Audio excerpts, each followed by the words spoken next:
This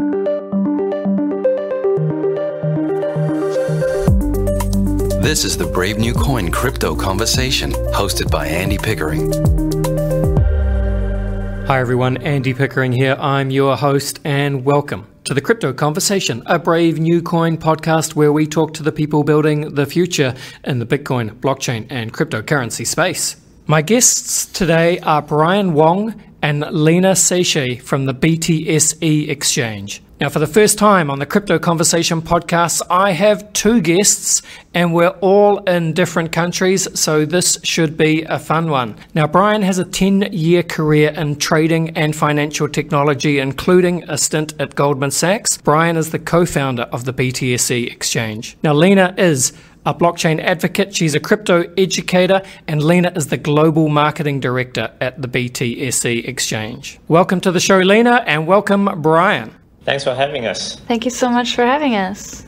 Welcome, guys. So we're going to talk today about the BTSE exchange, and I think that's pronounced BTSE, right? That's correct. Okay, so we'll talk about the BTSE exchange. We're going to talk about the new BTSE Composite Index, and we're going to talk about the BTSE trading competition, which has a first place prize of 10 BTC, yes, 10 whole Bitcoins. And then, Lena, I want to get your thoughts on social media and the role of marketing in the wider crypto space. And then, of course, we will finish off with the Crypto Conversation hot take round. Sound good? Sounds awesome. Sounds great. Let's get into it. Brian and Lena, to start with, could you perhaps both just introduce yourselves and at a high level share a story on how you came to be involved with the BTSE exchange? Lena, do you want to go first? Yeah, sure. I mean, myself, I pretty much consider myself still a newbie. I think most people that know me today know me because my boyfriend started posting our travel pics on his Twitter account earlier this year. And I'm almost sure that like 80 to 90% of my followers are also Samson's followers. But I did meet Brian and Jonathan. So Jonathan is our CEO in Taipei earlier this year. We were at the Asia Blockchain Summit, and around that time, luckily, they were looking to get more active in promoting BTSE and going out there, and that's how I got the opportunity to join the team. Yeah, for me, it's especially exciting because everyone in the team, all the co-founders, they're pretty much very bullish on Bitcoin and building the exchange, borrowing a number of Bitcoin technologies. So that's a direction that I'm very happy to support. I think if you're able to work on a project that supports the Bitcoin ecosystem in one way or another, you can count yourself very lucky. Fantastic. Thank you, Lena. And look, I'm pleased that you brought up the fact that your boyfriend is, in fact, Samson Mao of Blockstream. And since you've brought it up, I feel more comfortable asking you about that. So we'll talk about that later in the podcast. But in the meantime, Sure. Brian, let's talk about Brian. What's your background, Brian? You're one of the co-founders of the BTSE exchange, right? Yep, that's right. So I came from a much more traditional background, not as interesting as Lena's background. I was engineer by training. I studied computer science for my undergraduate and graduate degrees. After graduation, I went straight into trading, finance. So my first career was on Wall Street at Goldman Sachs in New York City. We were doing fixed income, quantitative and high frequency trading. So what that means is basically the best way to describe it is called pick up pennies in front of a bulldozer. So that's what market makers do on exchange. In about 2011, I went back to China and then formed a high frequency trading fund trading across all the Asian markets, including China, Hong Kong, Japan, and a few other markets in Asia. We became one of the larger traders on the Chinese derivative exchanges, including the index future and also the commodity futures. We're a market maker, we were doing arbitrage trading, we were doing high frequency. Around 2013 is when I first heard about Bitcoin. That was the first bull run. Everyone in China talking about Bitcoin. So we looked at it from a trader point of view, and then we were asking ourselves, how can we potentially also apply some of our quantitative trading techniques to trade Bitcoin. In 2017, Jonathan and I, we decided, it seems like it's the right opportunity for us to take our technical knowledge, our financial knowledge, and then build our own in-house crypto exchange. So that's when we started BTSE. What are you saying? That's much more interesting than my background. Nice. I love it. So what is the BTSE then? You guys launched the BTSE exchange in September 2018, so a little over a year ago. The BTSE is a multi-fiat currency crypto exchange and derivatives platform. You have 100x leverage. The BTSE is licensed by the Department of Economic Development, the government of Dubai, and you're regulated under the Central Bank of the United Arab Emirates. Could you guys maybe share some thoughts on where you both see the BTSE exchange in terms of the wider crypto ecosystem? Yeah, what's the BTSE unique selling point? Yeah, I mean, we're a futures exchange first and foremost. So we do Bitcoin futures, then also Tether, Litecoin, Monero, we launched very recently, Ethereum futures. But the way that BTSE is designed is to sort of become a one-stop solution.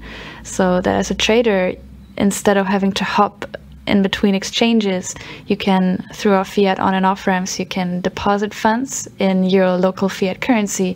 You can trade futures on the exchange. You can, on our spot markets, convert your profits, and then you can withdraw through Swift transfers. So the idea is to make the exchange as easy to use and as intuitive to use as possible. So that's where we also see one of our edges. A lot of crypto exchanges, especially when you go to futures trading, they're not very easy to use, or you have to have some prior knowledge, or you have to get some crypto first in order to get on the exchange and start trading. So that's where we try to come in and make it easier and kind of build a bit of a bridge to traders that may not have that much exposure to the cryptocurrency trading space so far.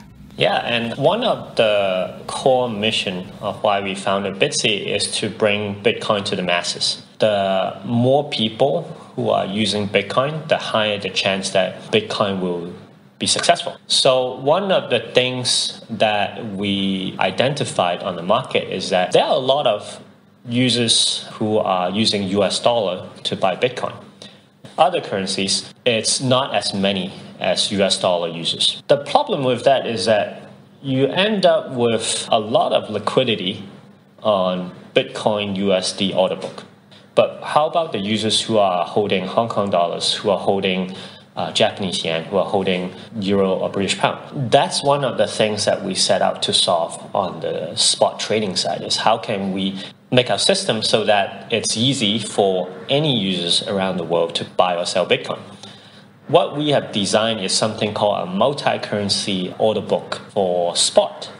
That means a user using US dollar can transact directly with another user in euro or in GBP or in any other currencies. So that means we are bringing users from around the world to trade against each other.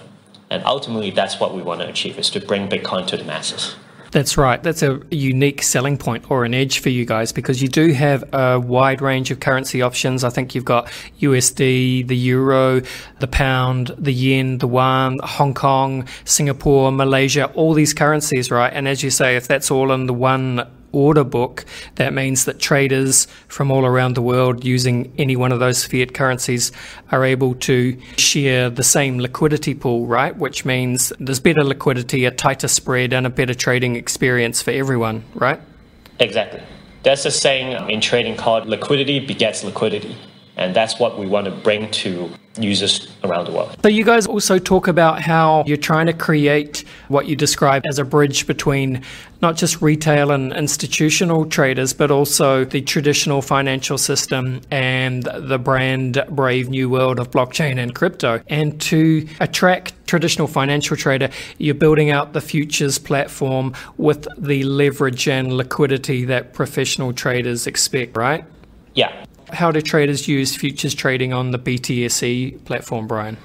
So there are two main types of users for futures instruments. First type are hedges. Guys like miners or, let's say, long-only funds, they might have to use futures as a way to hedge up their portfolio. So miners, for example, they're constantly producing Bitcoins from their mining activity. Let's say, right now they think, 9,000 is a pretty good price. They have a healthy profit margin on their mining activity. They might want to lock in the price of the Bitcoin. However, because they are still mining, they don't have the Bitcoin on hand right now. So the way to do that is by using futures. So they can use future to short the Bitcoin and effectively locking in the price of Bitcoin at $9,000. And once they actually produce the Bitcoin, then they can sell the Bitcoin and then unwind the short hedge. The futures instrument allows guys like miners to lock in their profit margin. It provides a hedge on their exposure. The second type of people are speculators. So in the past, on the spot side, if you want to speculate on Bitcoin prices, you pretty much have to be, it's kind of like long only, right? You can only buy Bitcoin, but you can't really short sell. These days you can because there's security borrowing, like you can borrow Bitcoin to short. But back in the days, there isn't such a thing. But the easier way is on a contract-based market like futures, where you can both go long and go short on and speculate on the price of Bitcoin or other cryptocurrencies. And the good thing about that is that, first of all, you get leverage. So, for example, on BTSE, you get up to 100x leverage. That means you can amplify your return of your capital if you have a good strategy. For traders, it's all about, how can I maximize my return? Leverage allows you to achieve that. By having futures, you are also improving liquidity, because now all these market makers and arbitrators, they have futures as a way to offload their risk. So it helps them to market make on Bitcoin or other altcoin spot market. Thank you, Brian. Let's take a quick break, and then when we come back after the break, I want to talk about the BTSE Composite Index. Whether you're an enterprise fund manager or a retail trader, buying and selling cryptocurrencies successfully requires price discovery you can rely on. Brave New Coin's liquid indices provide trusted US dollar prices for Bitcoin, Ethereum, and Ripple. Featuring end-of-day or intraday outputs, you can count on the BLX, ELX, and XRPLX for accurate US dollar pricing for smart contract oracles, settlement price discovery, net asset valuation, and performance analysis. Visit bravenewcoin.com to find out more.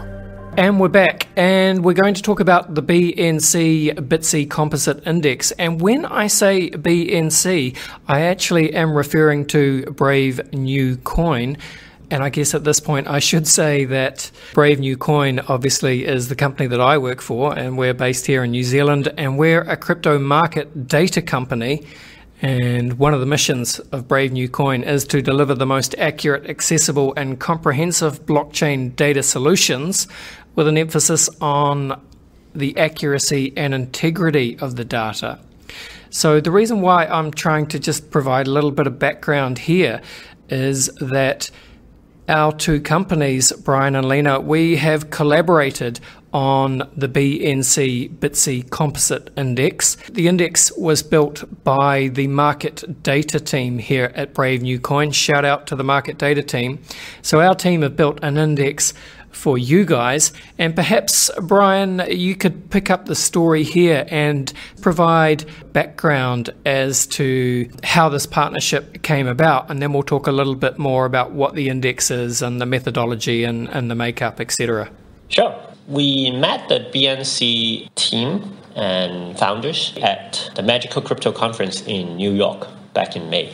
And so we started talking about, how can we build some institutional grade crypto products?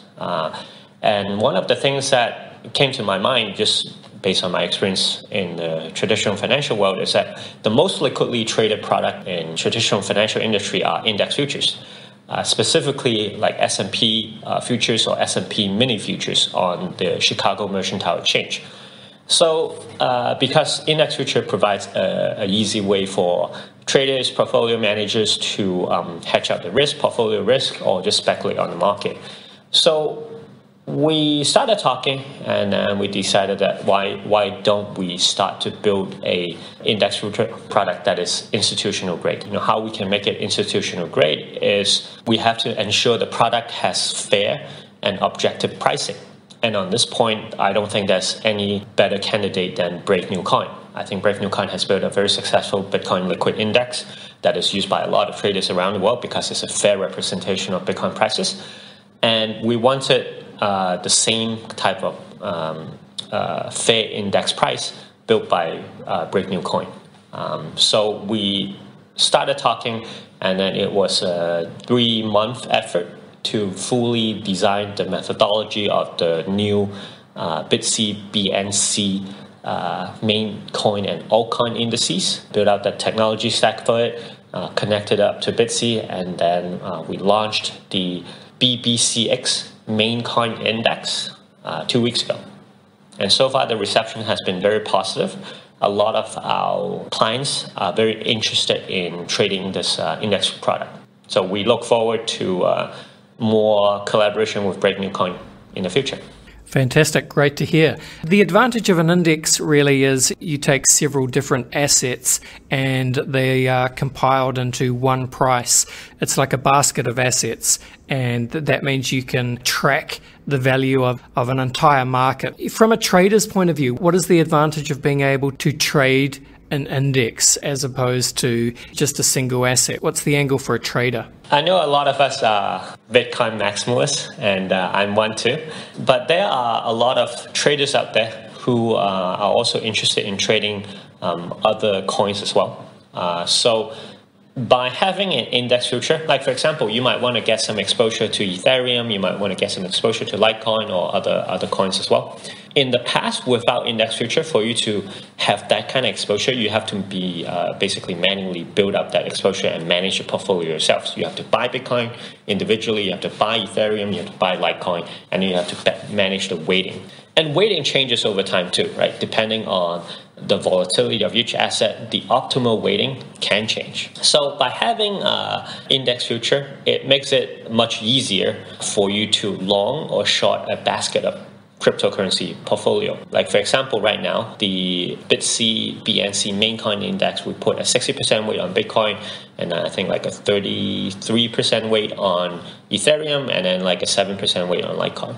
So by buying this index future, you immediately get exposure to these 3 coins, and you don't have to manage your portfolio manually.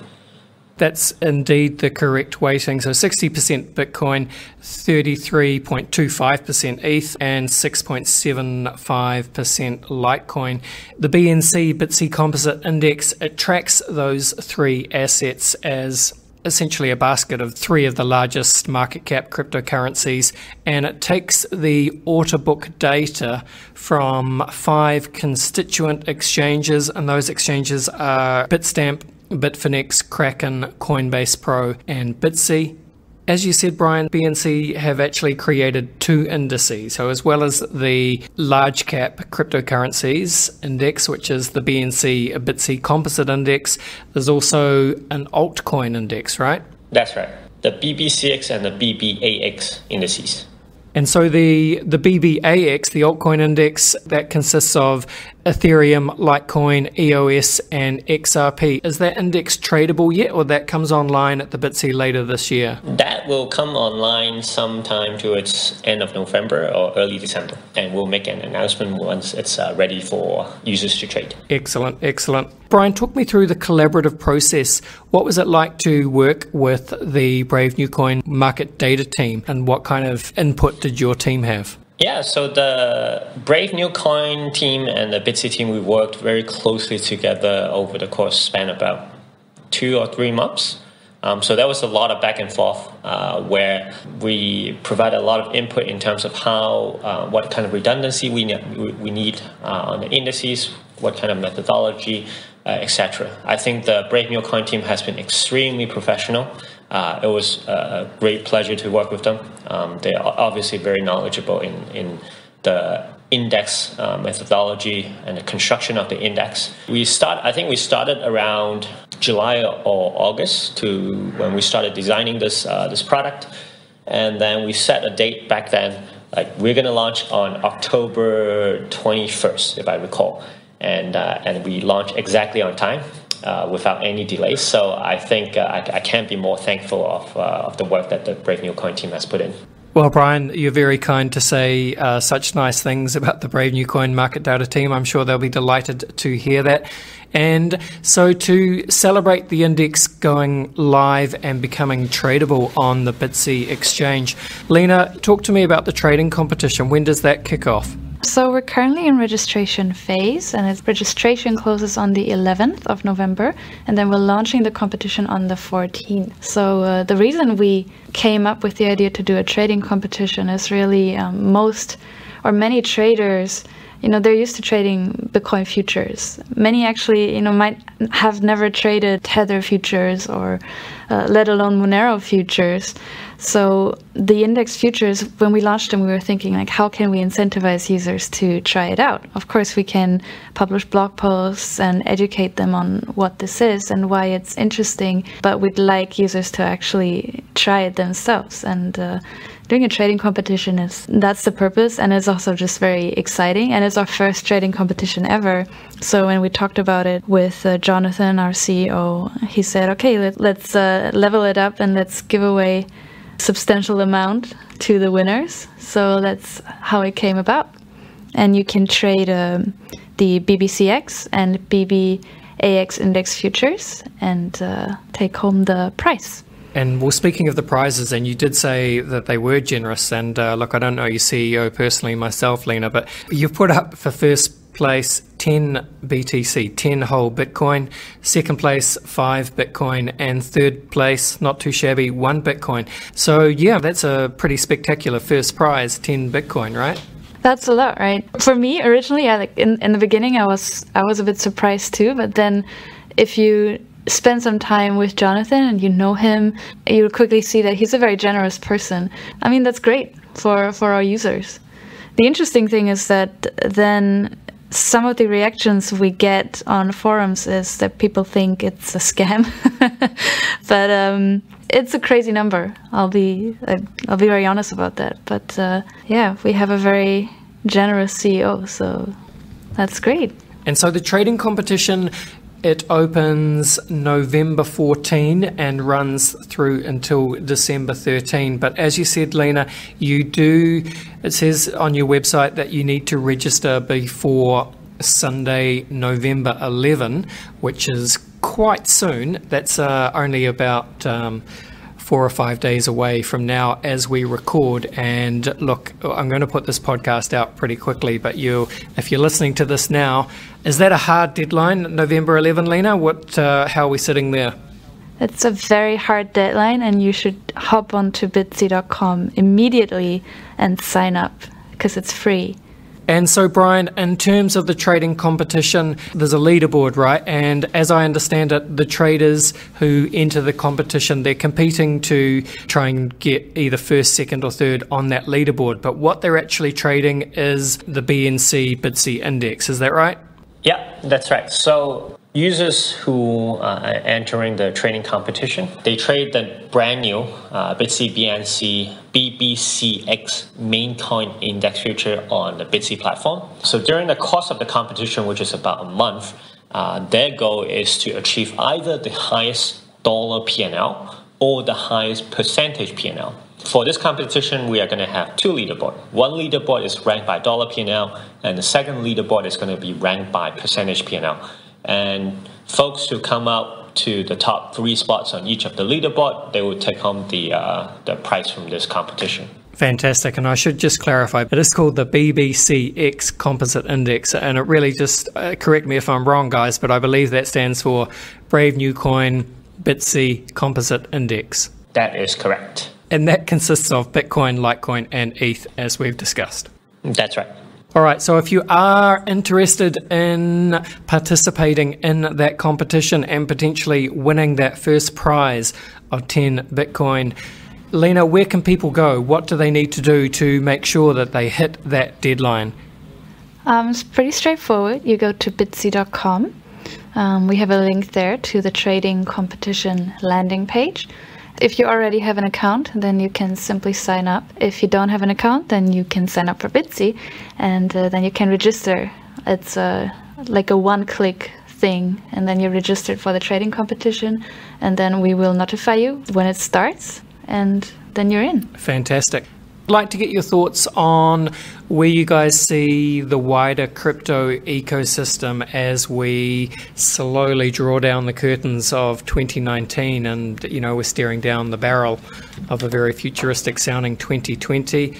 Brian, Lena, your thoughts on where the crypto space is at?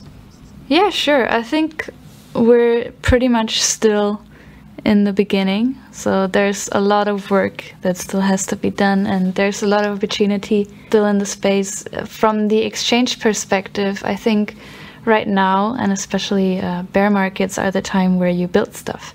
So we are building BTSE so that during the next bull run, which we expect to be a massive one, because there's going to be institutional money coming in, and it's going to be much bigger than the last one. So BTSE is built to facilitate the necessary technology and facilitate the features that you would need in order to trade during a bull run. I don't know if it's going to be next year or the year after, but if it happens, then we will be prepared. Great. And Brian, your thoughts on where the wider crypto ecosystem is at? I think a lot of people like to compare where we are in crypto the same way as like the early infancies of the internet back in like the 2000s. I tend to agree with that. I think there's still a long journey ahead of us in terms of how crypto can revolutionize the way we think about money, the way we transact with people, the way we store value. I think going forward, there's just going to be more and more institutional interest looking at crypto as an alternative asset class. I think everyone should hold crypto as part of their portfolio. It's just another diversification asset for your money. I think holding fiat is the value of fiat is going to continue to depreciate. When you look around the world, every single country is printing money. Interest rates are going down again in the States, and Europe is restarting another round of quantitative easing. So I think it's important that we all have some crypto in our portfolio. For BTSE, we will continue to build up our product, make it more user-friendly, improve the performance of our trading engine, build up more business verticals that will be useful to our end users. And when, like Lena said, when the next bull run comes, I think it's going to be a big one. Hopefully when Bitcoin goes into halving again, I think it's next year. And we'll be ready to help our users capture the next Bitcoin bull run. Fantastic thoughts. That's right. There's a lot of different indicators that suggest that 2020 should be a very exciting time for Bitcoin and the wider crypto space. You've got the US presidential election cycle, we've got the Bitcoin halving, we've got the wider stormy economic macro outlook. So yeah, lots to keep an eye on. It will be exciting. Lena, I just wanted to get some quick thoughts from you in terms of your thoughts on social media and marketing. You are the marketing manager at BTSE. You've been traveling around the world and you go to a lot of different crypto conferences. So what are you seeing on the ground? What's happening at the conferences, and what do you think are the challenges of marketing in the crypto space? So the reason that we're going out there and that I go to conferences for BTSE is really that especially for an exchange, you need to be there and you need to be available and you need to be accessible. And there's a big trust element involved because we're a centralized exchange, so our users want to know who they're dealing with. So we want to be there and want to be seen, so that's why we're going out there. Generally, I think crypto conferences, they represent a very small part of the entire space. The same with crypto Twitter. It's very easy to forget that there's only a very small percentage of people in the space that are being vocal and active on Twitter. Most people are actually quiet, maybe they're holding quietly or they're trading quietly. It's always important to separate the noise from what's really happening. We like to go to the kinds of conferences that have quality content, quality speeches and quality speakers there so that we can actually see like where's the technology headed. And there's a lot of great things happening. And for the social media side, again, so with BTSE, the thing is that when I just joined very recently, a couple months ago actually, and at that time the team had built this very great exchange, but as they had been focusing on doing the tech and developing a robust platform, the marketing had kind of fallen behind. So our goal and our pursuit is to get it out there. Now, we would love to just go out and say, this is what we're doing also, showing what technologies we're using, and that we use Bitcoin tech as well, and that we have this very safe and secure and advanced platform. Now, the thing is, if we promote to Bitcoiners, many Bitcoiners actually don't trade. They hodl. It's a lifestyle, stacking sats and hodling. So we have to diversify the way we go out there. So while we show that we support Bitcoin tech and that we support the Bitcoin ecosystem, we also have to understand that the users that may be more quiet or that may not be so vocal on social media, that these are maybe the majority of users that we have or that we want on our platform. So there's a number of different approaches that we're looking in. So of course we need to show we have a good quality platform, and we use a combination of proven and innovative technologies, and at the same time try to understand what do customers want, what are they looking to trade, and make the platform as intuitive as possible. So it's a number of different things that we need to be looking into. On our socials, it's really about being there, being accessible, and being there for people to talk to.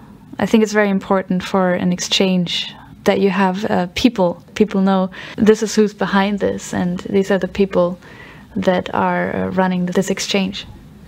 You raise a lot of interesting points there, Lena, and you're quite right. A lot of Bitcoin holders are just that. They are simply holders.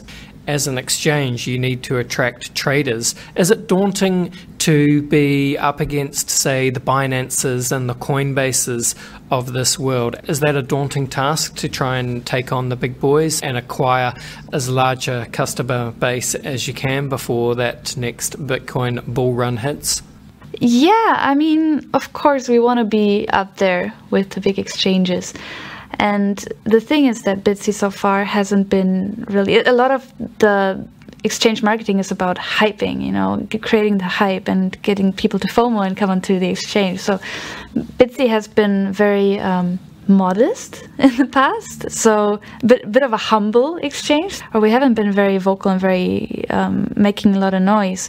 The question is, how do you promote? Like, how do you go about the user acquisition? And if you don't want to do it through fake volume or through any of these shady tactics, then you have to get creative.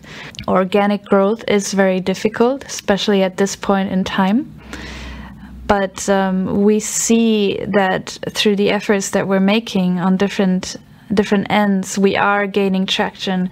It's sort of like liquidity attracts liquidity, right? So if you have liquidity, you're going to get more liquidity. So it's definitely not easy, but we're getting there, and we're doing that through different ways. So through the products we offer, actually, we are able to tap into different communities. So offering Litecoin futures, I think got community members from the Litecoin community interested in the exchange, because obviously if you offer futures for an asset, that can help bring more liquidity to that asset. So similar with Monero, launching Monero futures makes us one of the first and only exchanges to offer Monero futures, which can be a great thing. Then we're also a launch member of the Liquid network, which comes with a number of advantages, not only for us as an exchange, but also for our users.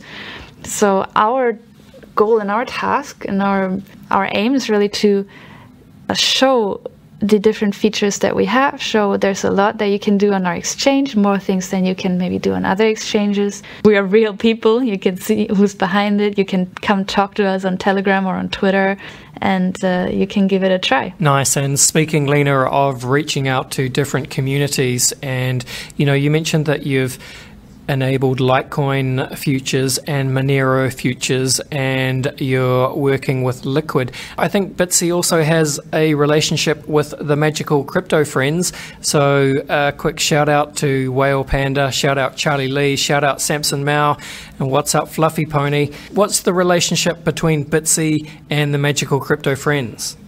I think that Jonathan and Brian have known the Magical Crypto Friends for a while. Or BTSE made its first public appearance at MCC, the Magical Crypto Conference. So there's been a very friendly relationship between the two for a while. And now we are the first official sponsor of their podcast. We really love the podcast. It's not only informative, it's also very funny. And I think we have the coolest sponsorship ad in the entire industry. That's right. Thanks to Fluffy Pony. Yeah, it is super cool. Lena, look, I have to ask, and you raised it yourself right at the beginning of the podcast, so I am going to ask. So you're in a relationship with Samson Mao, who's the Chief Strategy Officer at Blockstream. And yeah, I mean, I think, you mentioned Crypto Twitter before, and Crypto Twitter did notice when Samson suddenly started posting travel photos of yourself and Samson traveling around the world. What should I say? He's a great guy. Like, he knows a lot. And because he also travels a lot, we go to the same conferences more often than not. And actually, just during this time that we've been together, I've learned a lot. And I've probably become a bit more Bitcoin maximal-ish because of him. But aside from that, he's also just a person. He's a bit more toxic than others, but he's a good person. Awesome. Thank you, guys. Let's go to another quick break, and then we will come back and we will finish off with the Crypto Conversation Hot Take Round. Crypto, the asset class that doesn't sleep. The markets move quickly, with profits made and lost around the clock. It's a whirlwind, and you've got to keep up. You need enhanced tools that deliver timely data and accurate analytics so you can make informed decisions. You need BNC Pro, a customizable, institutional-grade suite of applications to help you manage your crypto investments all in one place. Get accurate market data, track your trades or custom holdings, and see profit and loss at a glance. Monitor any asset, trading pair, or exchange using Brave New Coin's trusted market data. Integrate BNC Newsfeed and filter it to deliver only the news that matters to you. Never miss an opportunity, save time, and make better informed decisions. Finally, the all-in-one terminal experience you need to master this brave new asset class. BNC Pro, launching Q4 2019. Join the waitlist today at bravenewcoin.com. All right, Lena and Brian from the BTSE Exchange. I want your hot takes, your hot fire, take your best shot. Where do you guys sit on the Bitcoin maximalist to multi-coin opportunist spectrum? Brian? On a scale of 1 to 10, with 10 being a Bitcoin maximalist, I would say I'm 9.5. Nice. And Lena, where are you sitting? I think I did have a journey from like multi-coinism to ultimately Bitcoin. I don't know if you could call it maximalism. I do think there are other coins out there that have a use case, have active development, have a real user base, and I also don't think we will ever have only Bitcoin simply because people have different opinions, different priorities, so there will be different projects. But for me, and it did take over a year or so of learning and especially meeting the right people, I've gotten to the point where I feel Bitcoin is really the one cryptocurrency that makes the most sense. It's uncensorable, unseizable, uncontrollable money, and it's becoming the foundation of a new financial standard. Very nicely said. Brian and Lena, what would you say is your firmest conviction crypto opinion?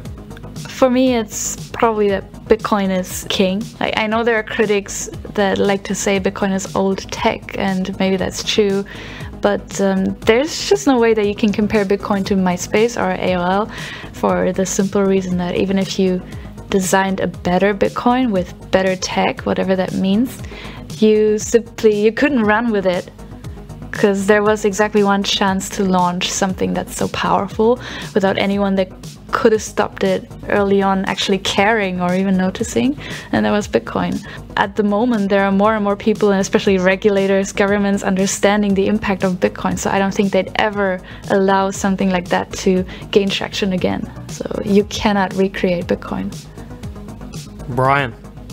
I think the thesis that Bitcoin is a good store of value, I think that's becoming more and more true over the years, right? Like Bitcoin slowly as because the supply of Bitcoin is capped, and along with the technology of it and the decentralized nature of Bitcoin makes people trust it. Blockstream would put it, I think, is don't trust, verify, right? It's that idea that there's no central agency that controls Bitcoin, but rather it's a community of people who believe in the rules and the system of Bitcoin that makes Bitcoin work. So from that point of view, the increase of Bitcoin value from way back in the days to 9,000 today, I think it's a testimony that Bitcoin is a good store of value, and people are losing faith in our traditional fiat currency system.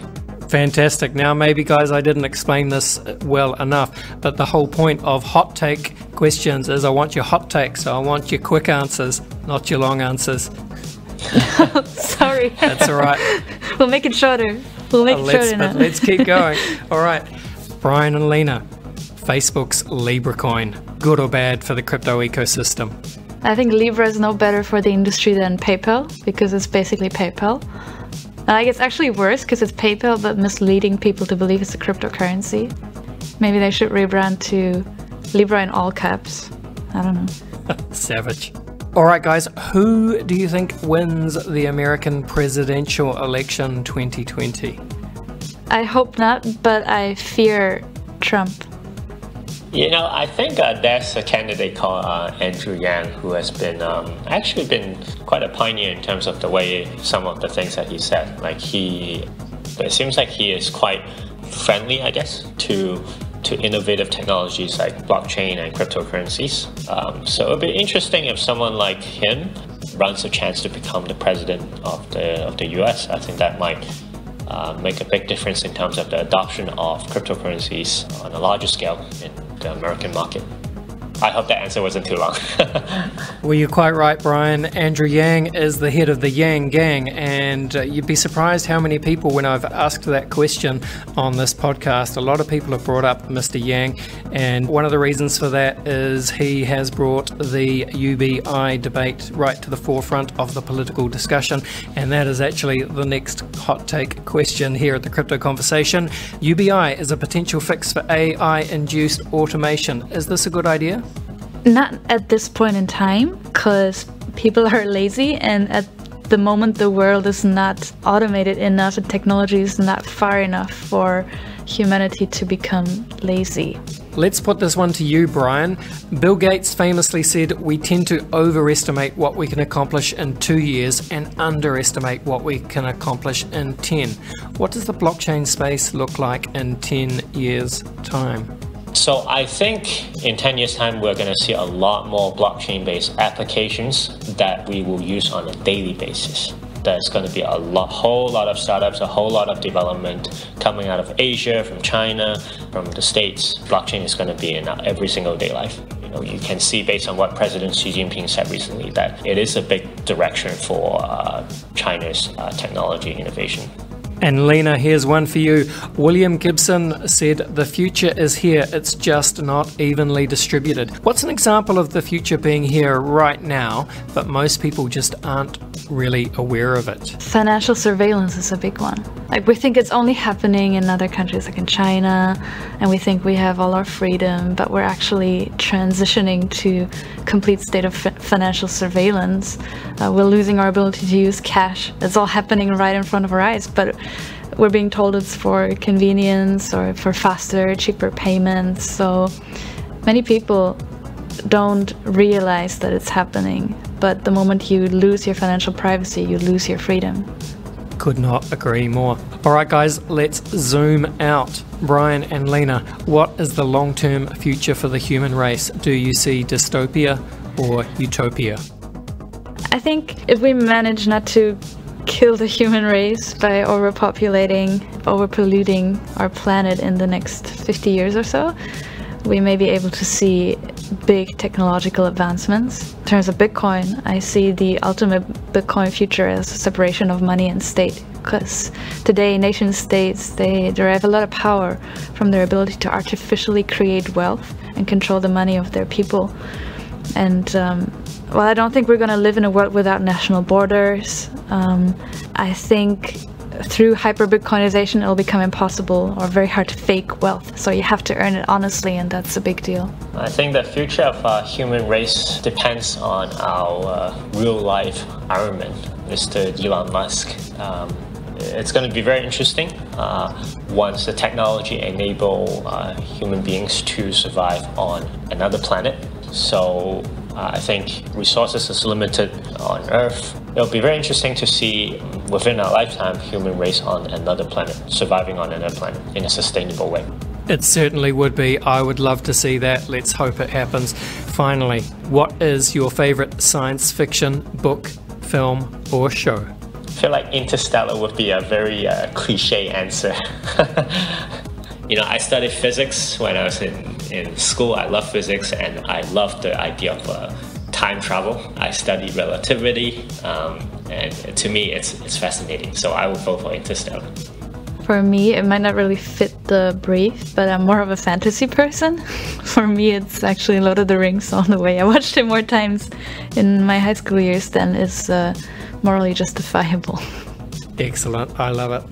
Hey, thanks guys. This has been a lot of fun. Thank you for talking to me today. The microphone is yours. Lena, maybe do you want to take us out? Tell the people how they can find you and Brian on your various platforms, where they can go if they'd like to participate in the BTSE trading competition. Tell the people what you got going on. The microphone is yours. Yeah, so if you want to trade in the BTSE trading competition, you can just go on to BTSE.com, BTSE.com, and find the trading competition page very easily. You can sign up, register in a minute or so. Just make sure you do it before the 11th of November, and then you're in the race for the prize. So as for Brian and myself, you can find us on Twitter. For me, you can find me at Lena Seiche, which is Lina Seiche. And Brian's Twitter handle, I can't remember. Brian, what's your Twitter handle? My Twitter handle is Infinite Square Well in short form. It's actually a quantum mechanics concept. Oh, okay. I never knew what it means because it's a INFSQR. WELL, yeah. Yeah, that's Brian's handle. So you can DM us there. DMs are open, and try out the exchange. Awesome. All right. Thanks, guys. I think we're done. Well, thanks a lot. It was a lot of fun. Thanks a lot, Andy. It was a pleasure talking to you. And boom. Well, there you go. I hope you enjoyed hearing from Lena and Brian, and I hope you'll excuse the small amount of Brave New Coin promotion in this episode. But listeners, you should know by now that here at Brave New Coin, we produce, construct and compile the very best data products in the blockchain space. Let me give you one small example. Alexa, what is the price of Bitcoin? One Bitcoin is worth $9,247 up less than 1% over the last 24 hours. Thank you, Alexa. Now, how does Alexa know what the price of Bitcoin is? Well, very simply, Alexa gets a Brave New Coin data feed. Now, I've put links in the show notes to this episode to the BTSE, the BTSE exchange, to the trading competition, and to the Brave New Coin indices program, and to the BNC BTSE Composite Index, that's the BBCX. So if you ever have a need for an index or any kind of blockchain data product, do give us a shout. We can build it to the highest possible standards. I've also put links to follow myself, Lena, Brian, and the BTSE on Twitter. Those links are all in the show notes. I said this at the end of the podcast, but I love it how there's always this crossover between crypto people and an appreciation for science fiction and fantasy. And, you know, how much of a physics geek was Brian with his Twitter handle that casually references the infinite square well, which is a reference to the particle in a box model in quantum mechanics. I had to look that up. And look, if you do want to follow that up, links to the particle box model in the show notes. As always, if you have any feedback on the show, get at me on Twitter at AndyPickeringNZ or at Brave New Coin, or drop me an email. If you did enjoy the show and want to support us, please do subscribe to the Crypto Conversation podcast in whatever podcast app you are using. And if you're an Apple user, please do give us a 5-star rating and even consider leaving us a nice review. That would be amazing. And we are done. That is us. This was the Crypto Conversation for Brave New Coin